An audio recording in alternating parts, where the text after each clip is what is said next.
नमस्ते guys, welcome to my new video है। आज चाहिँ म धेरै दिनपछि यहाँ उपस्थित भएको छु।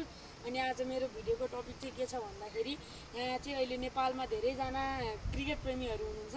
अनि जसले चाहिँ आफ्नो क्रिकेट किट किन्न खोज्नुहुन्छ, तर उहाँहरूलाई चाहिँ त्यो क्रिकेट किटभित्र के सामान पर्छ, के हुन्छ, के लाउनुपर्छ र खेल्दा के प्रयोग गर्नुपर्छ भनेर पर्याप्तसँग थाहा हुँदैन। त्यसैले म आज यही किट सेटको भिडियो छोटो रूपमा बनाउन गइरहेको छु। कस्तो लाग्छ तपाईहरुलाई सुनेर प्रतिक्रिया दिनु होला।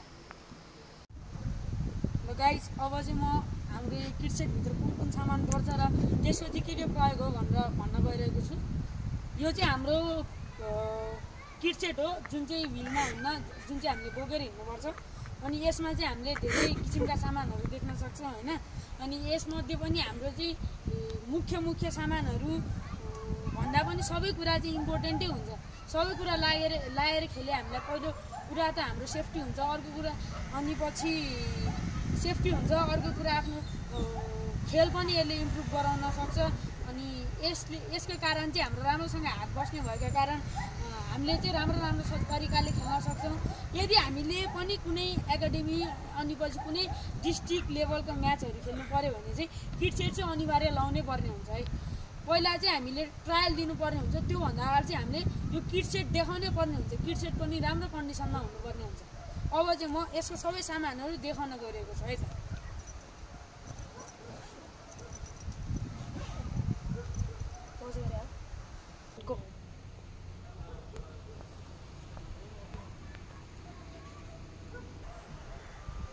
ल गाइस, अब चाहिँ म यहाँ भएको सबै सामानहरू र यसको प्रयोगहरू बताउन गइरहेको छु। म चाहिँ एउटा ब्याटिङ अलराउन्डर भएको कारण चाहिँ एउटा लेदर बल चाहिँ म सधैँ आफूसँगै राख्छु। किनभने यसले मलाई बलिङ प्र्याक्टिस गर्न पनि सहयोग गर्छ भने ब्याटिङ प्र्याक्टिस गर्दा जस्तै यो पुल सटहरू हान्दा म चाहिँ यो पुरानो बलको धेरै युज गर्छु।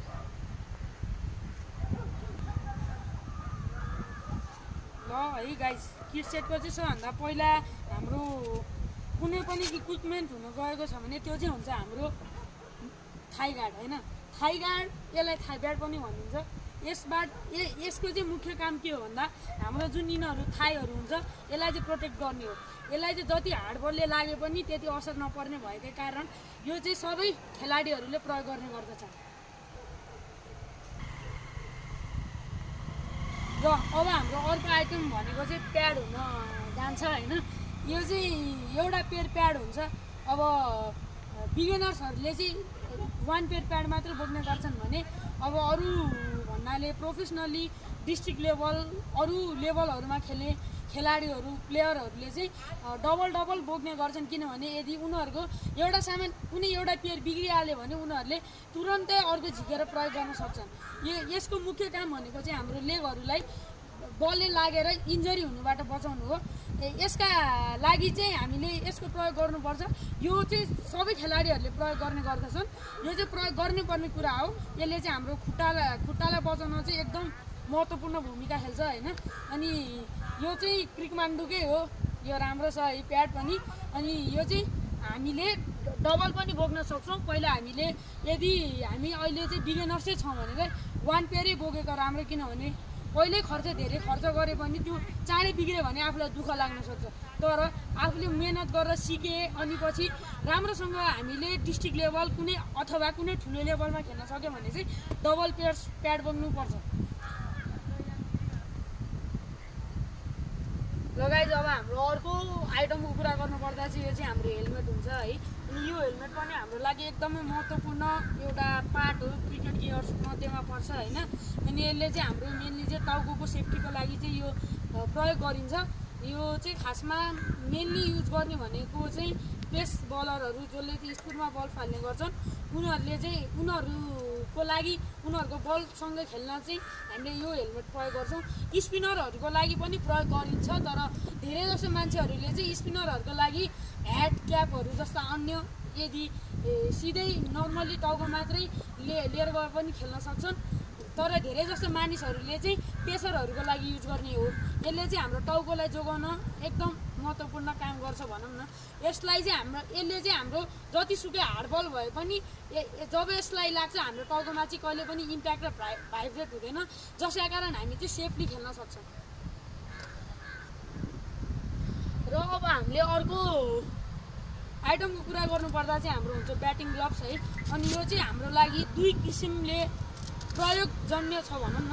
अब एउटा चाहिँ हामीले यसलाई ब्याट ग्रिप गर्न प्रयोग हुन्छ, यसबाट हामीले ब्याट ग्रिप गर्न पनि सजिलो हुन्छ र यसलाई यसको सहायताबाट चाहिँ हामीले ग्रिप गऱ्यो भने आसानीसँग बस्छ, टपक्क बस्छ भन्नाले त्यति चाँडै फुस्किँदैन, गाह्रो पनि हुँदैन। अनि यसको चाहिँ जुन हाम्रो ब्याटिङ ग्लोभ्सको राइट ह्यान्ड साइडपट्टिको ग्लोभ्स हुन्छ जसमा चाहिँ यो सेफ्टी हुन्छ, किनभने हामीले जब ब्याटिङ गर्छौँ ठ्याक्कै यसको हाम्रो थप अगाडि बढ्ने भएकाले हाम्रो औँलामा धेरै इन्जरी हुन्छ भनेर यो ब्याटिङ ग्लोभ्समा चाहिँ यस्तो सेफ्टी पनि हुने गर्छ। र गाइज अब चाहिँ हाम्रो अर्को आइटमको रूपमा चाहिँ एब्डोमिनल गार्ड छ होइन। यसले चाहिँ हाम्रो प्राइभेट पार्टहरूलाई बचाउने काम गर्छ।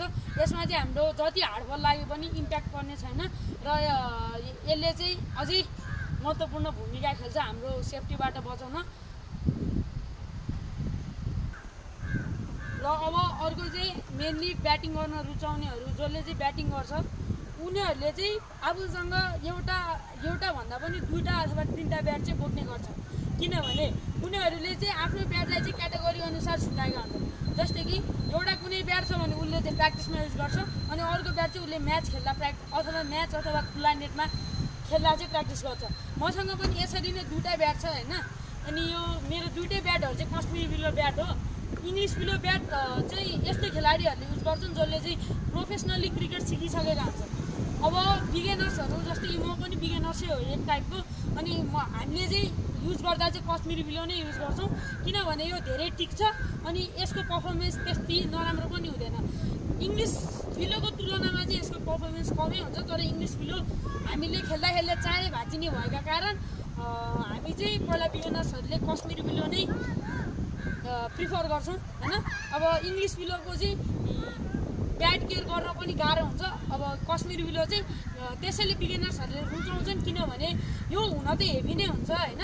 त्यही पनि यसले चाहिँ त्यस्तो नराम्रो चाहिँ हुँदैन। यसले चाहिँ प्रिफर गर्नेको कारण चाहिँ यसले राम्रो पर्फर्मेन्स दिन्छ, यसको ड्युरेबिलिटी अनि यो धेरै टाइमसम्म टिक्ने भएकाले। यसको फेस पनि हेर्न सक्नुहुन्छ हजुरहरूले। यो चाहिँ क्रिकमान्डो कम्पनीको अफिसियल हो ब्याट है। यसको प्राइसको कुरा गर्न जानुपर्दा चाहिँ यसको प्राइस चाहिँ बिगिनर्सहरूले किन्नु पर्दा चाहिँ 3500 देखि 4000 सम्मको रेन्जमा चाहिँ आउँछ यो ब्याट है। यो चाहिँ मेरो अर्को ब्याट रहेको छ। यो चाहिँ म म्याचमा युज गर्छु, अनि यो चाहिँ मैले लिएको पनि धेरै भएको छैन, जस्ट 5 मन्थ जति भयो होला। अनि यसको प्राइसको कुरा गर्नु जानुपर्दा चाहिँ कश्मीरी विलोको टप ग्रेड ब्याट भएका कारण चाहिँ यसको प्राइस चाहिँ 6000 देखि 7000 सम्म पर्न जान्छ है। अनि यो चाहिँ मैले किट सेटमै पाएको ब्याट हो। अनि यसको चाहिँ पिङ पनि राम्रो छ, अनि यो टिक्न पनि धेरै नै टिक्छ। यसको क्वालिटीको कुरा गर्नुपर्दा चाहिँ यो एकदमै बेस्ट ब्याट लाग्छ मलाई चाहिँ। अनि यो चाहिँ टर्नको सुपर भेरिएसनको ब्याट हो।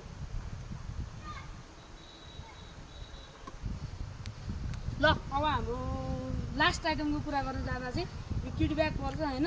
अनि यो चाहिँ एकदम मजबुती छ, यो मजबुत हुन्छ, यसको कपडाहरू पनि एकदम मजबुत टाइपको हुन्छ। अनि यसमा चाहिँ दुईवटा ब्याट होल्ड गर्ने पकेट पनि हुन्छ भने यसमा चाहिँ एक्स्ट्रा आइटम होल्ड गर्ने, अनि यसमा चाहिँ सुके भयो यो चाहिँ, जसमा चाहिँ हामीले हाम्रो स्पाइक्सहरू राख्न सक्छौँ होइन। अनि पछि यसको फाइनल लुक चाहिँ यस्तै नै हुन्छ है। यो एकदम टिकाउ। अनि यो चाहिँ बिगिनर्सहरूको लागि हो। बिगिनर्सहरूको चाहिँ अब भन्नाले किट सेट चाहिँ दुई टाइपको हुन्छ, एउटा चाहिँ ह्विलवाला हुन्छ, एउटा नर्मलवाला हुन्छ। यो चाहिँ मेरो नर्मलैवाला हो। ह्विलवाला चाहिँ धेरै सामानहरू मैले भने नि अघि जस्तै कि प्रोफेसनल प्लेयरहरूले चाहिँ डुवल टाइपको भन्नाले दुईवटा गियरहरू युज गर्छन् नि, जुनियर क्रिकेट गियर, उनीहरूले चाहिँ त्यही युज गर्छन् भन्न त्यही हो होइन। अब किट ब्याग चाहिँ यस्तो पर्छ। धन्यवाद।